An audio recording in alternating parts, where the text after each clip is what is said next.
গোপন সংবাদের ভিত্তিতে জানা যায়, মায়ানমার হতে নাফ নদী হয়ে বিপুল পরিমাণ দেশীয় বিদেশি আগ্নেয়াস্ত্র ও তাজা গোলার একটি চালান বাংলাদেশে প্রবেশ করবে।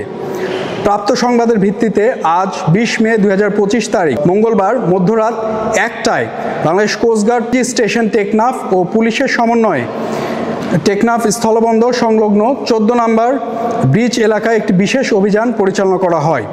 অভিযান চলাকালীন 4 জন ব্যক্তিকে কয়েকটি বস্তাসহ টেকনাফ স্থলবন্দরের বিপরীতে পাহাড়ে উঠতে দেখা যায়।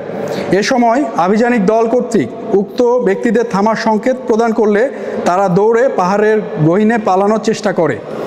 যৌথ বাহিনী তাদের ধাওয়া করে থামানোর উদ্দেশ্যে 7 রাউন্ড ফাঁকা ফায়ার করলে তারা অস্ত্র ও গোলাবারুদে 2টি বস্তা রেখে পাহাড়ে পালিয়ে যায়।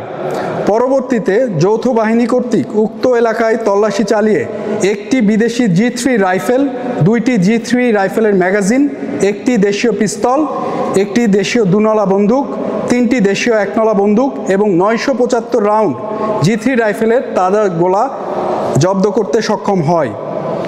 অভিযান চলাকালীন সময় অস্ত্র পাচারকারীরা পালিয়ে যাওয়ায় কাউকে আটক করা সম্ভব হয়নি।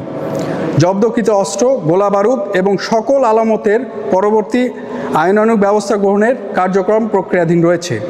দেশের আইনশৃঙ্খলা পরিস্থিতি স্থিতিশীল রাখতে বাংলাদেশ কোস্টগার্ড 24 ঘন্টা টহল জারি রেখেছে, যার মাধ্যমে কোস্টগার্ডের আওতাধীন উপকূলীয় এবং নদী তীরবর্তী অঞ্চলে আইনশৃঙ্খলা পরিস্থিতি ও সকল ধরনের পাচার রোধে অনেকাংশ উন্নত হয়েছে।